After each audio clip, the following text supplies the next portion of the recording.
வணக்கம். இன்றைய முக்கிய செய்திகள். குரூப் 4 பதவியில் அடங்கிய இளநிலை உதவியாளர் பணிக்கு வருகின்ற 8ஆம் தேதி 3ஆம் கட்ட சான்றிதழ் சரிபார்ப்பு கலந்தாய்வு நடைபெறும் என்று TNPSC அறிவித்துள்ளது. சிவராத்திரி பண்டிகையை முன்னிட்டு கன்னியாகுமரி மாவட்டத்தில் நாளை உள்ளூர் விடுமுறை அறிவிக்கப்பட்டுள்ளது. ஜம்மு காஷ்மீரின் ஸ்ரீநகர் செல்லும் பிரதமர் நரேந்திர மோடி அவர்கள் அங்கிருந்து தமிழகம், புதுவை நவகிரக கோவில்கள் மேம்பாடு உள்ளிட்ட 43 திட்டங்களை இன்று தொடங்கி வைக்க உள்ளார் என்று தகவல் வெளியாகியுள்ளது.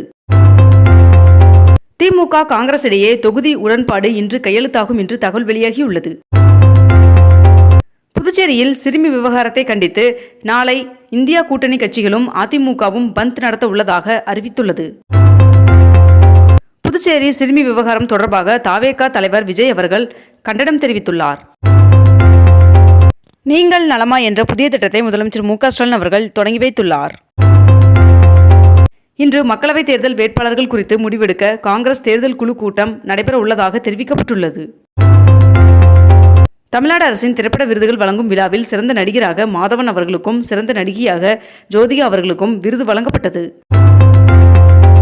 மக்களவைத் தேர்தலில் பாஜகவுடன் கூட்டணி என்று சமத்துவ மக்கள் கட்சி தலைவர் சரத்குமார் அவர்கள் அறிவித்துள்ளார். சிவராத்திரி மற்றும் வார விடுமுறை நாட்களை ஒட்டி சிறப்பு பேருந்துகள் இன்று முதல் இயக்கப்பட உள்ளதாக போக்குவரத்து துறை அறிவித்துள்ளது. புதுச்சேரி சிறுமியின் விவகாரம் ஒரு தாயாக இதயம் வலிக்கிறது என்றும் நிச்சயம் தண்டிக்கப்பட வேண்டும் என்றும் நடிகை குஷ்பு அவர்கள் தெரிவித்துள்ளார். மதிமுக செயற்குழு அவசர கூட்டம் சென்னையில் இன்று காலை 10 மணிக்கு நடைபெற உள்ளதாக தெரிவிக்கப்பட்டுள்ளது. புதுச்சேரி முதல்வர் ரங்கசாமி அவர்கள் சிறுமியின் குடும்பத்தினருக்கு 20 லட்சம் ரூபாய் நிவாரணத் தொகை வழங்கப்படும் என்று அறிவித்துள்ளார். திருவண்ணாமலை மாவட்டத்தில் GST பதிவு செய்யாத கல்குவாரி உரிமையாளர்களுக்கான சிறப்பு பதிவு முகாம் இன்று நடைபெறும் என்று தெரிவிக்கப்பட்டுள்ளது. ஐக்கிய அரபு அமீரகம் மற்றும் வங்கதேசத்திற்கு 64,400 டன் வெங்காயம் ஏற்றுமதிக்கு அனுமதி வழங்கப்பட்டுள்ளது. திருப்பதி ஏழுமலையான் சுவாமி கோவிலில் வருகின்ற மார்ச் 20ஆம் தேதி முதல் 24ஆம் தேதி வரை வருடாந்திர தெப்ப உற்சவம் நடைபெற உள்ளதாக தெரிவிக்கப்பட்டுள்ளது. புதுக்கோட்டை மாவட்டத்தில் திருவப்பூர் முத்துமாரியம்மன் சுவாமி கோவிலின் தேரோட்டம் வருகின்ற மார்ச் 11ஆம் தேதி நடைபெற உள்ளதால் மார்ச் 11ஆம் தேதி புதுக்கோட்டை மாவட்டத்திற்கு உள்ளூர் விடுமுறை அறிவிக்கப்பட்டுள்ளது. அமைச்சர் உதயநிதி ஸ்டாலின் உள்ளிட்டோர் மீதான சனாதன வழக்கை முடித்து வைத்தது உயர்நீதிமன்றம். முன்னாள் அமைச்சர் செந்தில் பாலாஜி அவர்களின் நீதிமன்ற காவல் 24வது முறையாக மார்ச் 11ஆம் தேதி வரை நீட்டித்து நீதிபதி அல்லி அவர்கள் உத்தரவிட்டுள்ளார்.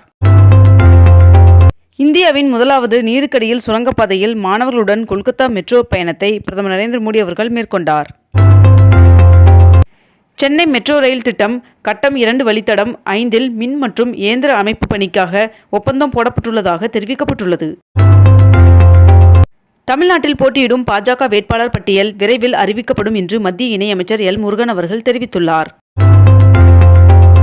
கடந்த டிசம்பர் 2023இல் ஏற்பட்ட பெரும் புயல், மழை மற்றும் வெள்ளத்தால் பாதிக்கப்பட்ட மாவட்டங்களில் நகர்ப்புற பகுதிகளில் உள்ள மக்களின் சேதமடைந்த வீடுகளை பழுதுநீக்கம் மற்றும் கட்டுமானத்திற்காக 45 கோடி ரூபாய் நிதி ஒதுக்கப்பட்டுள்ளதாக தெரிவிக்கப்பட்டுள்ளது.